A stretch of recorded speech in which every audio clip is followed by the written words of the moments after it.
Today is your topic diabetes insipidus. Already मैं आपको diabetes mellitus के बारे में बता चुकी हूँ। आज आपका टॉपिक रहेगा डायबिटीज़ इंसिपिडस। डायबिटीज़ इंसिपिडस क्या होता है? एक ऐसी कंडीशन है जहाँ पे हमारी बॉडी बहुत ज़्यादा अमाउंट में फ्लूइड लूज़ करती है यूरिनेशन के थ्रू, ठीक है, जिसके करके क्या होता है, बहुत ज़्यादा रिस्क होता है डेंजरस डिहाइड्रेशन का, और उसके करके बहुत सी इलनेस और कंडीशन अराइज हो सकती है, ठीक है। तो अब यहाँ पे बता रखा है आपको डायबिटीज़ इंसिपिडस क्या करती है, बहुत ज़्यादा अमाउंट में वाटर लॉस करती है यूरिन के थ्रू। क्यों करती है? क्योंकि वहाँ पर जो हमारी किडनी है उसके अंदर वाटर ज़्यादा मात्रा में रीअब्जॉर्ब नहीं हो पाता, इसलिए वो ज़्यादा वाटर लूज़ करती है, ठीक है। अब ये लूज़ कैसे करती है? हमारी बॉडी के अंदर एक ADH हार्मोन है। ADH mean anti diuretic hormone, ठीक है, जिसको हम वैसोप्रेसिन भी कहते हैं। ADH किस में हेल्प करता है? वाटर की रीअब्जॉर्प्शन में हेल्प करता है और बैलेंसिंग में भी हेल्प करता है, जो प्रोड्यूस तो होता है हाइपोथैलेमस से और स्टोर होता है हमारे पोस्टीरियर पिट्यूटरी ग्लैंड के अंदर, ठीक है। हार्मोन एक होता है anti diuretic hormone. Diuretic hormone क्या होता है? जो एक्सेस अमाउंट में फ्लूइड आउट करता है हमारी बॉडी से, और जो ADH है वो क्या करता है, हमारे वाटर को रीअब्जॉर्ब करवाता है और ज़्यादा वाटर लूज़ नहीं होने देता, ठीक है। हाँ जी, ये जो डायबिटीज़ इंसिपिडस है इसकी दो मेन फॉर्म्स आती हैं। एक आता है सेंट्रल डायबिटीज़ इंसिपिडस, जिसको हम क्रेनियल डायबिटीज़ इंसिपिडस बोलते हैं, ठीक है। एक आता है nephrogenic diabetes insipidus. Central diabetes insipidus में हमारा क्या रहता है, जब हमारी पिट्यूटरी ग्लैंड अच्छे से जो हमारा हार्मोन है वैसोप्रेसिन उसको सीक्रेट नहीं कर पाती, जो हमारा हेल्प करता है बॉडी फ्लूइड को रेगुलेट करने में। देखिए, अगर हमारे पिट्यूटरी ग्लैंड पे कोई भी, यानी कि हमारे ब्रेन पे कोई भी इफेक्ट पड़ रहा है, तो उसके करके हमारा वैसोप्रेसिन जो है अच्छे से प्रोड्यूस नहीं होगा, जिससे हमारी जो बॉडी है वो एक्सेस अमाउंट में यूरिन पास आउट करेगी, ठीक है। एक आता है नेफ्रोजेनिक डायबिटीज़ इंसिपिडस। इसमें क्या होता है, इसमें वैसोप्रेसिन सीक्रेट तो होता है, लेकिन जो हमारी किडनी है वो उसको अच्छे से रिस्पॉन्ड नहीं दे पाती, जिसके करके जो हमारी यूरिनेशन है वो बहुत ज़्यादा अमाउंट में पास आउट होती है, ठीक है। ये आपको यहाँ पे दिखा रखा है कि जो सेंट्रल है उसमें क्या होता है, ADH की सिक्रीशन ही बहुत कम होती है, ठीक है। वैसोप्रेसिन जो है अच्छे से सिक्रीट नहीं होता। क्या इसकी कोजेज़ होते हैं? आइडियोपैथिक यानी कि नॉट नॉन, अभी तक कुछ इसका ज़्यादा पता नहीं, ठीक है। लेकिन जो होता है मेनली हेड ट्रॉमा की वजह से, यानी कि अब हमारी पिट्यूटरी ग्लैंड किसी भी रीज़न से अगर अफेक्ट करती है तो उसके करके हमारा ADH जो है वो अच्छे से सिक्रेट नहीं हो पाता, ठीक है। तो अगर हमारे हेड में ट्रॉमा हो गया तो उसके करके हमारी जो पिट्यूटरी ग्लैंड है वो अच्छे से सिक्रेट नहीं कर पाती हमारे ADH हार्मोन को, ठीक है। पिट्यूटरी में ट्यूमर हो गया उसकी वजह से होगा, न्यूरो सर्जरी हुई है उसकी वजह से भी, ठीक है। नेक्स्ट आता है नेफ्रोजेनिक।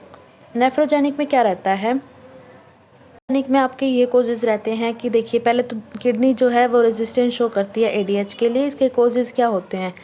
लिथियम की टॉक्सिसिटी के करके रीनल डिजीज़ हो जाए, उसको हो सकता है हाइपोकैलेमिया की वजह से, प्रेगनेंसी और मेडिकेशन के करके होता है, ठीक है। इसकी दी हुई है पैथोफिजियोलॉजी। इसमें क्या होता है, इनसफिशिएंसी ऑफ वैसोप्रेसिन।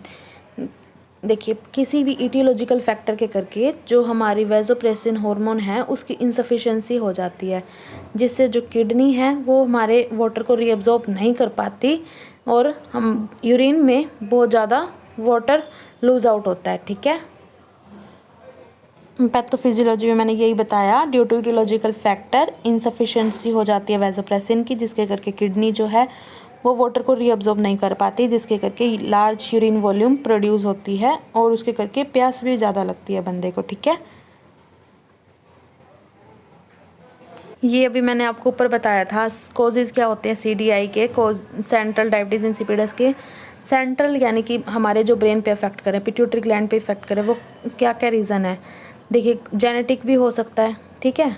मेनिंजाइटिस के करके, यानी कि अगर मेनिंजेस लेयर के अंदर इन्फ्लेमेशन हो रही है उसके करके, अगर ब्रेन में इन्फेक्शन हो रहा है यानी कि एंसेफेलाइटिस हो रहा है तो हो सकता है, ब्रेन ट्यूमर के करके, हेड इंजरी के करके, या फिर शिहान सिंड्रोम। मतलब क्या होता है इसमें कि डिपोजिशन होने लग जाती है आयरन की जो हमारी पिट्यूटरी ग्लैंड है उसके अंदर और जो हाइपोथैलेमिक टिश्यू है उसके अंदर, जिसके करके क्या होता है, CDI होने के कारण होता है, ठीक है। ब्लड वेसल के अंदर कोई भी कॉम्प्लिकेशन होती है उसके करके भी CDI होता है और स्ट्रोक के करके भी। नेक्स्ट आता है कोजेज़ ऑफ NDI। ये भी मैंने अभी आपको ऊपर बताया, जेनेटिक कोज कोई भी हो सकता है, डायबिटीज़ मेलाइटस के करके होता है, ठीक है।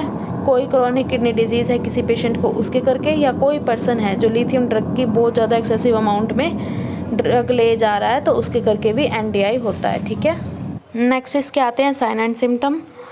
साइन एंड सिम्टम में क्या होता है, देखिए एक्सेसिव अमाउंट में अगर यूरिन पास आउट हो रहा है तो उसके कंडीशन को हम बोलते हैं पॉलीयूरिया।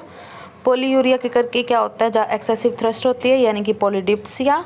नॉक्ट्यूरिया मतलब नाइट में पर्सन को जो होते हैं यूरिन बहुत ज़्यादा अमाउंट में होता है। ठीक है, फीवर होगा, vomiting, weight loss, dry skin होगी, rapid heart rate. Dry skin भी इसलिए क्योंकि वहाँ पे डिहाइड्रेशन हो रही है उसके करके रैपिड हार्ट रेट होती है।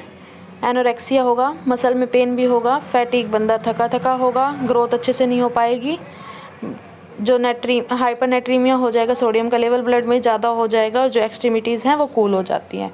तो यही बताया हुआ है। इंक्रीज थ्रस्ट, यूरिनेशन की फ्रीक्वेंसी बहुत ज़्यादा बढ़ जाती है, डिहाइड्रेशन होती है और इलेक्ट्रोलाइट्स की भी इम्बैलेंसिंग होने लग जाती है, मेंटल स्टेट में भी चेंज आने लगता है और लिथार्जी होता है। ठीक है, डायग्नोस्टिक इवैल्यूएशन रहती है, वो रहती है पहले तो हम ब्लड और यूरिन एनालिसिस करेंगे। ठीक है, सीरम कैल्शियम लेवल और पोटेशियम लेवल लेते हैं, क्यों इलेक्ट्रोलाइट्स का लेवल चेक करते हैं, पता लग जाता है ना इसके अंदर अभी इलेक्ट्रोलाइट इम्बैलेंसिंग हो रही, तो इसमें हम देख लेते हैं सीरम कैल्शियम का लेवल और पोटेशियम का लेवल।